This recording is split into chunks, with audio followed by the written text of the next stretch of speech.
देश भर के 5 रेलवे स्टेशनों का होगा कायाकल्प। वीडियो कॉन्फ्रेंसिंग के जरिए पीएम मोदी ने किया भूमि पूजन। यूपी के 55 स्टेशन बनेंगे आधुनिक।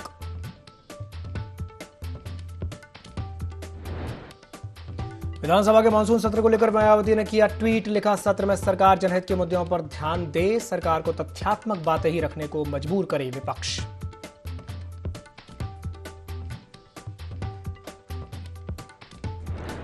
दो 2011 के एक मामले में सांसद रामशंकर कठेरिया दोषी करार, 2 साल की सजा, लगा जुर्माना। सांसद कठेरिया की सांसदी पर लटकी तलवार।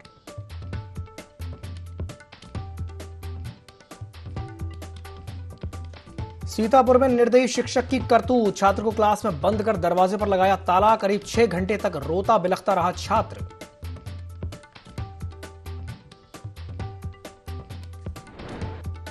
बाराबंकी में लचर स्वास्थ्य व्यवस्था, बीमार युवती को नहीं मिली एम्बुलेंस, ठेले पर अस्पताल ले गए परिजन।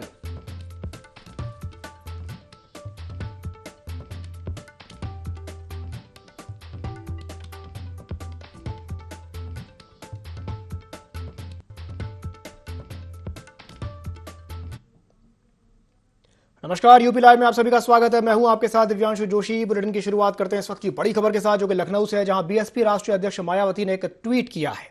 विधानसभा के मानसून सत्र को लेकर के उन्होंने ट्वीट किया है और इसमें लिखा है कि सत्र में सरकार जनहित के मुद्दों पर जरा ध्यान दे, सत्र में सरकार विशेष जिम्मेदारी का परिचय दे, आम लोगों का जीवन त्रस्त है और अस्त व्यस्त है, सरकार को तथ्यात्मक बातें ही रखने को विपक्ष मजबूर करे।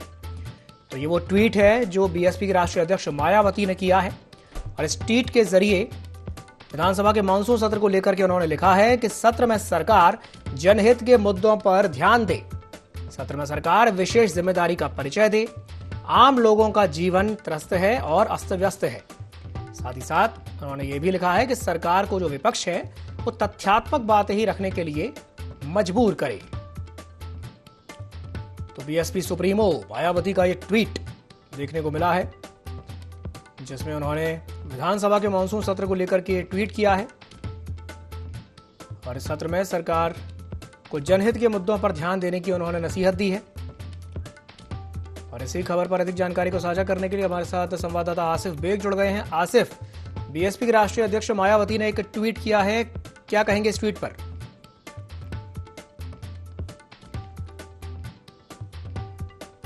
उन्होंने कहा कि विधानसभा के मानसून सत्र को लेकर जो है सरकार को जनहित मुद्दों पर ध्यान देना चाहिए और साथ ही साथ सरकार विशेष जिम्मेदारी का भी परिचय दे। इन्होंने एक सवाल खड़ा करके यह भी ट्वीट में इशारा किया है कि जिस तरह से आम जनजीवन अस्त-व्यस्त हो चुका है, उस पर भी सरकार को ध्यान देने की जरूरत है। और हालांकि सरकार ने पूरी तरह से मानसून सत्र को लेकर तैयारी भी कर ली है। 7 अगस्त से मानसून का सत्र शुरू हो रहा है और विधानसभा अध्यक्ष ने यही वजह रही कि मानसून सत्र की तैयारी को लेकर जो है सरकार ने एक सर्वदलीय बैठक बुलाई और सफल बनाने के लिए मानसून सत्र को आग्रह भी किया गया है। लेकिन जिस तरह से मायावती ने ट्वीट किया, इस पर कहीं न कहीं सरकार की मंशा पर सवाल भी खड़े किए जा रहे हैं। जी दिव्यांशु। आसिफ, जानकारी साझा करने के लिए बहुत बहुत धन्यवाद।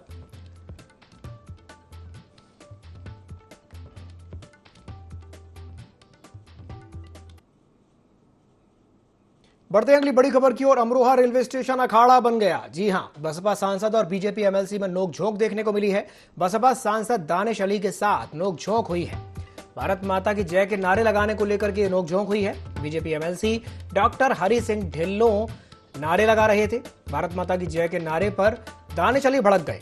बीजेपी एमएलसी हरि सिंह ढिल्लों नारे लगाते हुए नजर आ रहे थे और उसी को लेकर के विवाद हो गया।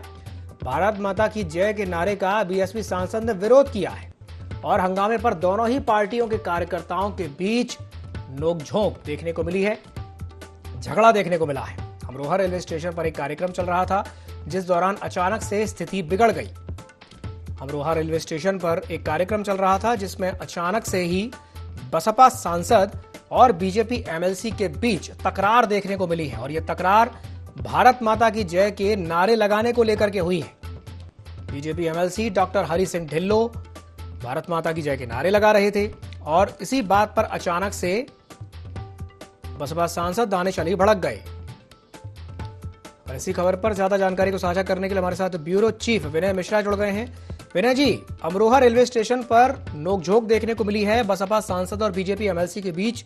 क्या है पूरा मामला, विस्तार से बताइए। बिल्कुल, यहाँ बता दूं दिव्यांशु आपको कि अमरोहा रेलवे स्टेशन पर साफ तौर पे देख सकते हैं कि बीजेपी और बीएसपी के नेता किस तरीके से जो है आपस में भिड़ रहे हैं और बसपा के सांसद हैं और बीजेपी के एमएलसी हैं।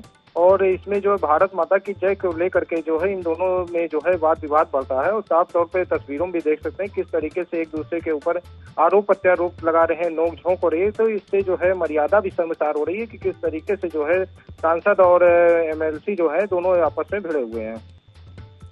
विनय जी, जिस तरीके से ये जो वीडियो सामने आया है उसमें साफ तौर पर देखा जा सकता है कि नोकझोंक तो हुई है और इस वीडियो के सामने आने के बाद क्या किसी किस्म की अनुशासनात्मक कार्रवाई की बात सामने आ रही है? जी बिल्कुल, अभी इस मामले को लेकर के जो है पार्टी के शीर्ष नेताओं ने जो है मामले को संज्ञान लिया है और इस मामले की जो है एक कमेटी भी गठित हुई है।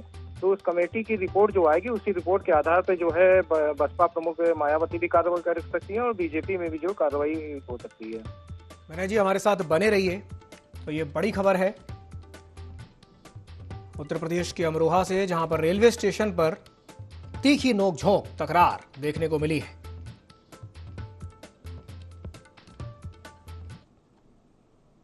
बढ़ते हैं अगली बड़ी खबर की ओर। उत्तर प्रदेश में सरकारी नौकरी वालों के लिए एक बड़ी खबर है। सरकार अगले साल ट्रांसफर नीति में बड़ा बदलाव लाने जा रही है और अब एक ही जिले में सरकारी नौकरी वाले पति पत्नी तैनात हो सकेंगे। 20 अंक मिलेंगे, दिव्यांगों को प्राथमिकता दी जाएगी। मनचाहे जिले में पोस्टिंग की मांग पर 20 अंक दिए जाएंगे। रिटायरमेंट के 2 साल से कम समय बाकी रहने पर पोस्टिंग ऑप्शन में 15 अंक मिलेंगे। तो वहीं अब काम के दौरान दंड मिलने पर माइनस मार्किंग भी होगी। लघु दंड पर 5 अंक मिलेंगे और नौकरी के दौरान पिछले 3 साल में मिले वृहद दंड में 10 अंक होंगे। विभाग की ओर से कार्य प्रगति रिपोर्ट पर भी 25 अंक दिए जाएंगे। ये बड़ी खबर है। उत्तर प्रदेश में जो सरकारी नौकरी कर रहे हैं उनके लिए सरकार अगले साल ट्रांसफर नीति में बड़ा बदलाव लाने जा रही है। और इसी खबर पर ज्यादा जानकारी को साझा करने के लिए हमारे साथ ब्यूरो चीफ विनय मिश्रा जुड़े हुए हैं। विनय जी, उत्तर प्रदेश में सरकारी नौकरी करने वालों के लिए एक बहुत बड़ी खबर है। सरकार अगले साल ट्रांसफर नीति में बड़ा बदलाव लाने जा रही है, क्या कहेंगे इस पर? बिल्कुल दिव्यांशु, यहाँ बता दूं कि उत्तर प्रदेश में सरकारी नौकरी करने वालों को लिए जो है बड़ी सौगात यहाँ पे अगले साल मिल सकती है। क्योंकि ट्रांसफर से लेकर के पति पत्नी दोनों परेशान रहते थे, किसी का अलग शहर में हो जाता था, किसी का अलग हो जाता था, जिससे उनकी गृहस्थी भी डिस्टर्ब रहती थी। इसी को लेकर के योगी सरकार ने जो है मामले को संज्ञान लिया है और इसमें बड़ा बदलाव करने जा रही है। तो इसमें अब देखने को होगा जिले में अगर एक ही पति पत्नी दोनों एक ही में जगह जो है नौकरी कर सकेंगे, उसके लिए इन लोगों को जो 20 अंक मिलेंगे और दिव्यांगों को भी प्राथमिकता मिलेगी, मनचाहे जिलों में पोस्टिंग भी मिलेगी और रिटायरमेंट में के कम से कम 2 साल बाकी होने पर जो है पोस्टिंग में भी ऑप्शन मिलेगा, उसमें 15 अंक मिलेंगे। इसी तरीके से कई ऐसे जो है नई नीति ला रही है जिससे जो है ट्रांसफर नीति में जो है काफी बड़ा बदलाव यहाँ पे देखने को मिलेगा। विनय जी, जानकारी साझा करने के लिए बहुत बहुत धन्यवाद। तो ये बहुत बड़ी खबर है सरकारी नौकरी करने वालों के लिए। बढ़ते अगली बड़ी खबर की ओर। मैनपुरी में एक डॉक्टर की लापरवाही से एक महिला की मौत हो गई। गर्भवती महिला की डिलीवरी के लिए उसे नर्सिंग होम में भर्ती कराया गया था और महिला के ऑपरेशन के कुछ ही घंटे के बाद उसकी मौत हो गई। परिजनों ने डॉक्टर पर गलत ऑपरेशन करने का आरोप लगाया है। कुरावली कोतवाली क्षेत्र के जीटी रोड स्थित श्री बालाजी हॉस्पिटल का यह मामला बताया जा रहा है और डॉक्टर हॉस्पिटल बंद करके स्टाफ समेत फरार हो गया। पुलिस ने संचालक के खिलाफ मुकदमा दर्ज करके इस मामले में जांच शुरू कर दी है। ये बड़ी खबर है यूपी के मैनपुरी से, जहां पर एक डॉक्टर की लापरवाही सामने आई है। डॉक्टर की लापरवाही की वजह से एक महिला की मौत हो गई है। गर्भवती महिला की डिलीवरी हुई थी, उसके लिए उसे नर्सिंग होम में भर्ती कराया गया था और ऑपरेशन के कुछ ही घंटे बाद उसकी मौत हो गई। तो वहीं परिजनों ने डॉक्टर पर गलत ऑपरेशन करने का आरोप लगाया है।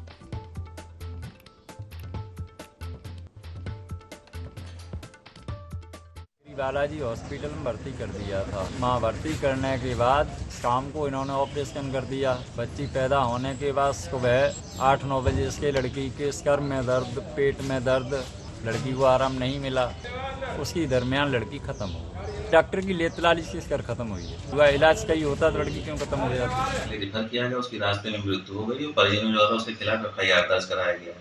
मैं स्वयं वहाँ मौके पे आज गया था। जब मुझको पता लगा तो वहाँ अस्पताल में ताला बंद था, उसके संचालक लोग फरार थे और ये हॉस्पिटल रजिस्टर्ड था हम लोग के रिकॉर्ड में, लेकिन फिर भी ये लोग फरार थे। तो इनके ऊपर जो भी उचित कार्रवाई होगी नर्सिंग होम एक्ट में वो की जाएगी।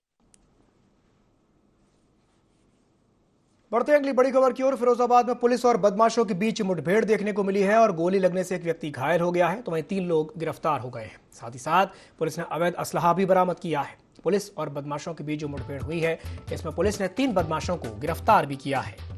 ये बड़ी खबर है उत्तर प्रदेश के फिरोजाबाद से, जहां पर पुलिस और बदमाशों के बीच मुठभेड़ देखने को मिली है और गोली लगने से एक बदमाश घायल हो गया, तो वहीं 3 बदमाशों को गिरफ्तार किया गया है। साथ ही साथ अवैध असलहा भी बरामद किया गया है। यूपी के फिरोजाबाद से यह बड़ी खबर है, जहां पर पुलिस और बदमाशों के बीच मुठभेड़ देखने को मिली, फायरिंग हुई है।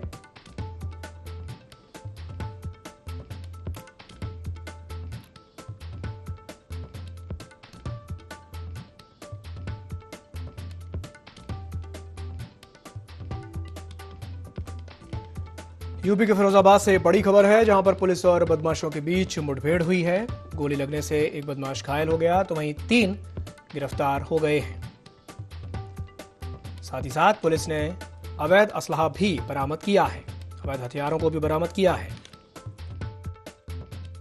वह सबलाइन टीम द्वारा सूचना प्राप्त हुई है कि ढोलपुरा पुल के नीचे मुठभेड़ चल रहा है। उस दौरान के उपरांत मैं वहाँ मौके पर पहुँच करके मुआयना जायजा किया, जिसके 3 अभियुक्त गिरफ्तार किए गए हैं। इसको एक को पैर में गोली लगी है, 1 मोटरसाइकिल और 3 तमंचे बरामद हुए हैं। बढ़ते हैं अगली बड़ी खबर की ओर। कानपुर देहात में एक युवक का शव फांसी पर लटका हुआ मिला है। संदिग्ध परिस्थितियों में लटकता हुआ यह शव मिला है और जामुन के पेड़ पर युवक का शव लटका हुआ मिला है। पुलिस फिलहाल इस मामले की जांच पड़ताल में जुटी है। कोतवाली थाना क्षेत्र के कैलाई गांव का यह मामला बताया जा रहा है। यह बड़ी खबर है यूपी के कानपुर देहात से, जहां पर एक युवक का शव फांसी पर लटका हुआ मिला। संदिग्ध परिस्थितियों में फंदे पर यह लटकता हुआ शव मिला है। पुलिस इस मामले की जांच पड़ताल में जुट गई है। कोतवाली शिवली क्षेत्र के कैलाई गांव का यह मामला बताया जा रहा है। प्रधानमंत्री नरेंद्र मोदी ने अमृत भारत रेलवे स्टेशन योजना का वर्चुअली शुभारंभ किया और इसके तहत देश भर के 508 रेलवे स्टेशन का कायाकल्प होगा। इससे यात्रियों को बेहतर सुविधाएं मिलेंगी। इसी दौरान पीएम ने कहा कि हमने रेलवे में विकास किया है। इन 9 सालों में लोकोमोटिव में 9 गुना वृद्धि हुई है। नागालैंड में 100 साल बाद दूसरा रेलवे स्टेशन बना है। मालगाड़ियों की गति बढ़ी है। उद्यमियों कारोबारियों को भी फायदा पहुंचा है। फल सब्जी सामान जल्दी पहुंच रहा है। रेलवे ओवरब्रिज अंडरब्रिज की संख्या भी बढ़ रही है और सौर ऊर्जा से 1200 स्टेशन चल रहे हैं। कुछ ही सालों में सारी ट्रेन बिजली से चलेंगी। इंफ्रास्ट्रक्चर पर करोड़ों रुपए का इन्वेस्टमेंट हुआ है। विकास युवाओं को नया मौका दे रहा है, युवाओं को नए पंख दे रहा है। नए एयरपोर्ट बनाए जा रहे हैं। देश में एक के बाद एक नए एक्सप्रेसवे भी बनाए जा रहे हैं।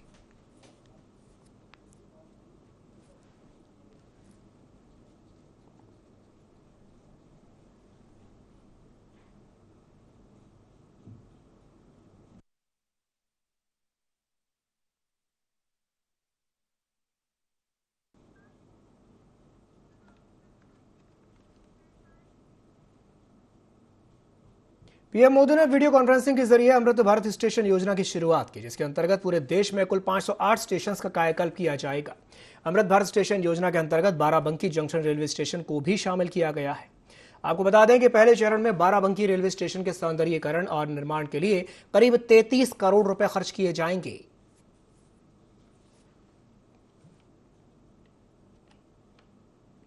आज पूरे भारत देश के लिए बहुत ही ऐतिहासिक समय था जब हमारे यशस्वी प्रधानमंत्री आदरणीय नरेंद्र मोदी जी ने देश के 508 रेलवे स्टेशनों का उच्चीकरण और उनका आधुनिकीकरण की आधारशिला रखी है। और इसके अतिरिक्त तमाम सारी योजनाएं जो रेलवे विभाग की हैं उनको संचालित करने का काम हमारा जो है रेलवे मंत्रालय कर रहा है।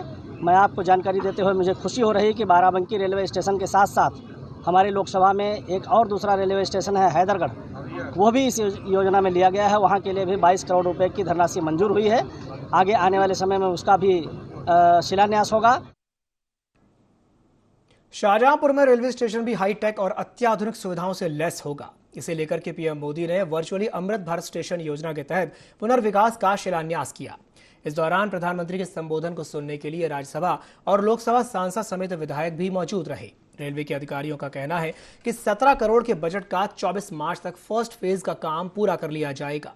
कार्यक्रम का आयोजन रेलवे स्टेशन के माल गोदाम शेड में हुआ, जहां सबसे पहले मेधावी बच्चों को रेलवे की तरफ से पुरस्कृत किया गया।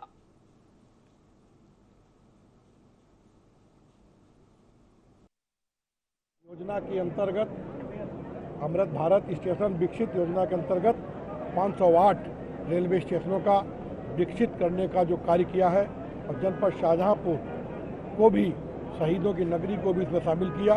मैं उन्हें बहुत बहुत धन्यवाद देता हूं। मैं आपको पहले भी बता चुका हूं कि मैं जब पिछली बार एमपी था तो रेल बजट में हमने मैलानी से लेके घुटार वाया शाहजहांपुर जलालाबाद होते फरुखाबाद तक रेलवे लाइन का बजट स्वीकृत कराया था, लेकिन वो भ्रष्टाचार के आकंठ में डूबी सरकार उस काम को नहीं करा पाई है। अब जब से हम माननीय प्रधानमंत्री जी के नेतृत्व में हम भारतीय जनता पार्टी की तरफ से राज्यसभा के सांसद बने हैं, हमने शाहजहांपुर में इस लाइन का भी मुद्दा उठा दिया है और इस शाहजहांपुर के स्टेशन के विकास का काम किया है और यहाँ पर तमाम सुविधाओं से जो लोगों को लाभ मिलेगा वो ऐतिहासिक रूप में होगा। आदरणीय नरेंद्र मोदी जी का मैं अपनी लोकसभा क्षेत्र की तरफ से उनका कोट आभार व्यक्त करता हूं कि उन्होंने जो हमारी शहीदों की नगरी है जनपद शाहजहांपुर, उन्होंने इस अमृत भारत स्टेशन योजना के अंतर्गत, जिसमें 508 रेलवे स्टेशनों का पूर्ण उद्धार होगा, उसमें लिया है। मैं उनका आभार व्यक्त करता हूं। लेकिन मेरा प्रयास रहा लगातार, मैंने देश के रेल मंत्री जी और पार्लियामेंट के अंदर दर्जनों बार समस्या को उठाकर आज उसी का परिणाम है जो आज यहाँ पर तमाम सुविधाएं से लैस हमारा स्टेशन होगा। मुजफ्फरनगर में जमीयत उलेमा हिंद की इकाइयों के पदाधिकारियों और कार्यकर्ताओं के बीच गलतफहमियों के कारण मतभेद पैदा हो गए थे और इसे दूर करने का भी काफी प्रयास किया गया, पर बात नहीं बनी। ऐसे में जमीयत उलेमा हिंद के अध्यक्ष हजरत मौलाना सैयद अशरफ मदनी साहब ने जिले की कमेटी को भंग करने का फैसला लिया है और जिले की एक नई एडहॉक कमेटी का गठन किया और इस कमेटी में 10 सदस्यों को जोड़ा गया है। इस एडहॉक कमेटी के जिला संयोजक मौलाना मुकर्रम कासमी को बनाया गया है।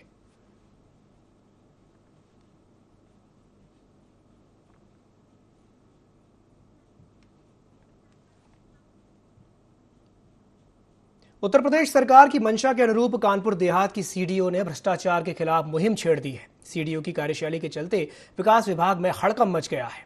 मुहिम के चलते कानपुर देहात के मुख्य विकास अधिकारी ने ब्लॉक अमरोधा क्षेत्र की ग्राम पंचायत सट्टी में प्रधानमंत्री आवास योजना के तहत आवंटित 294 आवासों की एक जांच कराई। इसमें जांच टीम ने खुलासा किया कि ग्राम प्रधान और सचिव ने एडीओ पंचायत से मिलकर 176 आवास अपात्र लोगों को आवंटित कर दिए हैं। इसके चलते पात्र लोगों को योजना का लाभ नहीं मिल सका। जांच टीम की रिपोर्ट में 77 लाख रुपए के भ्रष्टाचार का खुलासा होकर के सामने आया है। तो वहीं सीडीओ के निर्देश पर 77 लाख रुपए की धन निकासी पर रोक लगा दी गई है। साथ ही साथ भ्रष्ट प्रधान, सचिव और एडीओ पंचायत पर कार्रवाई की जा रही है।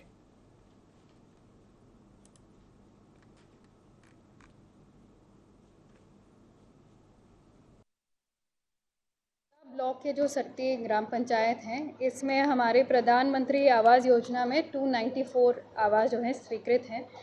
इसमें 170 कल 10 एडीओ आईएसबी और 20 ग्राम विकास अधिकारी और जिला स्तरीय अधिकारियों की एक टीम गठित की गई। इसके सापेक्ष ये निकल के आया कि 176 अपात्र निकले और 118 पात्र निकले हैं। तो ये जितने भी अपात्र व्यक्ति हैं, इनको शासन को भेजा जाएगा कि ये जो अपात्र हैं और इनका आवास जो है ये रिमांड किया जाए। और जितने भी अधिकारी इसमें संबंधित हैं, जिनका हस्ताक्षर भी लगा हुआ है कि हाँ ये पात्र व्यक्ति हैं, लेकिन जिले स्तर पर जिन्होंने गलत सूचना प्रेषित की है, इन पे नियमानुसार कार्रवाई भी की जाएगी। अगली खबर उत्तर प्रदेश के एटा जिले से है, जहां पर बदमाश और पुलिस के बीच मुठभेड़ हो गई और इस मुठभेड़ में एक सिपाही को गोली लग गई, जिससे वो घायल हो गया। साथ ही साथ पुलिस ने 4 बदमाशों को गिरफ्तार किया है। आपको बता दें कि मुठभेड़ मारहरा क्षेत्र स्थित रतनपुर पुल के पास हुई थी। इसी को लेकर के एसएसपी राजेश कुमार सिंह ने बताया कि 5 दिन पहले एसबीआई ग्राहक सेवा केंद्र के संचालक से लूट हुई थी और इस मामले को लेकर के पुलिस पहले से ही सक्रिय थी। सूचना मिलने पर पुलिस ने कार्रवाई करते हुए 4 बदमाशों को गिरफ्तार कर लिया। बदमाशों से 11,300 रुपए, 3 बाइक, 4 तमंचे और कारतूस भी बरामद किए गए हैं।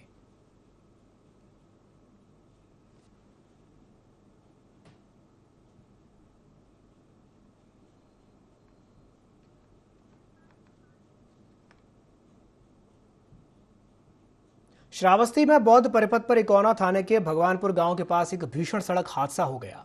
इसमें 5 लोगों की मौत हो गई है, जिनमें 2 महिलाएं, 1 पुरुष और 2 मासूम शामिल हैं।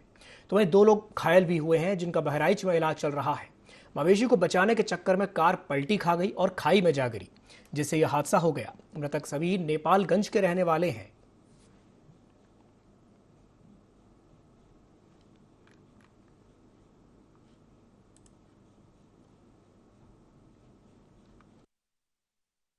क्षेत्र के हाईवे पे एक्सीडेंट की सूचना प्राप्त होते ही पुलिस द्वारा तत्काल कार्रवाई की गई।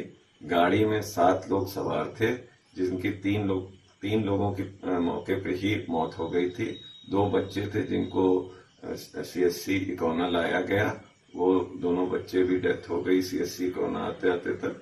और 2 ड्राइवर और उस परिवार के एक सदस्य थे, जिनको रिफर किया गया था बहराइच में। अभी सूचना प्राप्त हुई है कि उस परिवार का एक और सदस्य डेथ हो गई।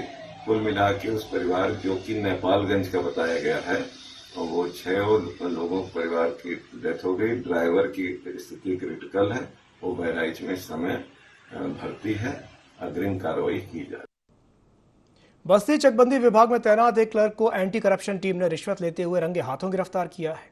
दरअसल क्लर्क वसीयत में नाम दर्ज करने के बदले में घूस की मांग कर रहा था और इसके बाद फरियादी ने इसकी जानकारी एंटी करप्शन टीम को दी। हालांकि इसके बाद टीम ने शिकायत की जांच की और लिपिक को रंगे हाथों पकड़ लिया। फिलहाल टीम प्रभारी की तहरीर पर कोतवाली थाने में भ्रष्टाचार निवारण अधिनियम के अंतर्गत मुकदमा दर्ज कर लिया गया है।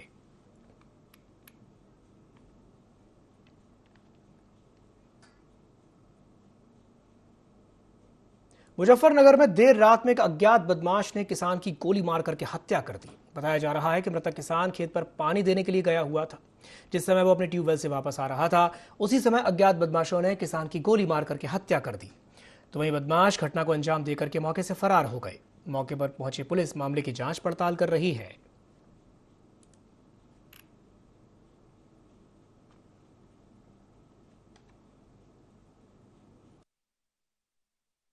थाना छपार क्षेत्र में कुलदीप नाम के नवयुवक हैं, उनकी गोली मार के हत्या हो गई है। उसमें अभियोग पंजीकृत हो गया है। वास्तव में उन्हीं का मौसी का लड़का है, उसका नाम दिया गया है। सभी एंगल पे तफ्तीश चल रही है। 4 टीमें इसमें केस के अनावरण हेतु लगाई गई हैं श्रीमान वरिष्ठ पुलिस अधीक्षक महोदय के निर्देशन में, और जल्द से जल्द घटना का अनावरण होगा। उन्नाव कोतवाली सफीपुर क्षेत्र के अटवा गांव की रहने वाली 14 साल की अविवाहित नाबालिग लड़की ने एक बच्ची को जन्म दिया है। नाबालिग युवती के परिजनों को उसकी गर्भवती होने की भनक तक नहीं लगी थी। जब नाबालिग युवती को पेट में दर्द हुआ, तब उसकी मां उसको सामुदायिक स्वास्थ्य केंद्र सफीपुर लेकर के आई, जहां चेकअप के बाद पता चला कि नाबालिग युवती को कोई सामान्य पेट दर्द नहीं था, बल्कि प्रसव पीड़ा हो रही थी। बच्ची के जन्म देने के बाद नाबालिग युवती से उसकी मां ने पूछा, तब उसने अपने ही गाँव के एक पड़ोसी युवक पर जबरन दुष्कर्म करने का आरोप लगाया। सूचना मिलने पर जिला बाल संरक्षण अधिकारी संजय मिश्र अपनी टीम के साथ सीएचसी पहुंचे। उन्होंने बताया कि बाल संरक्षण विभाग अपनी देखरेख में इलाज कराएगा, जिसके बाद कार्रवाई की जाएगी।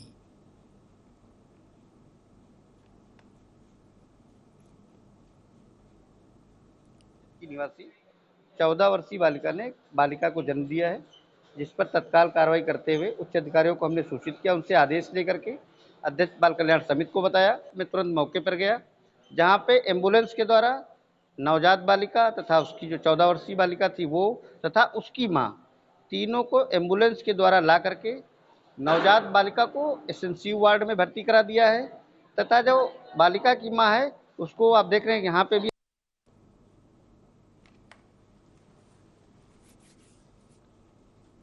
हमीरपुर जिले के मौधा बांध से लगभग 200 क्यूसेक पानी डिस्चार्ज किए जाने के चलते क्षेत्र की चंद्रावल नदी उफान पर आ गई है और इसे देखते हुए पुलिस समेत राजस्व विभाग को भी अलर्ट जारी किया है। नदी किनारे बसे गांव में अनाउंसमेंट करा करके लोगों से नदी से दूर रहने की अपील की जा रही है। तो अपर अभियंता चंद्रावल बांध संदीप ने बताया कि बारिश के चलते नदी उफान पर है और बांध में अतिरिक्त पानी होने के चलते पानी डिस्चार्ज किया गया है। इसके लिए 2 गेट कुछ समय के लिए खोल दिए गए थे।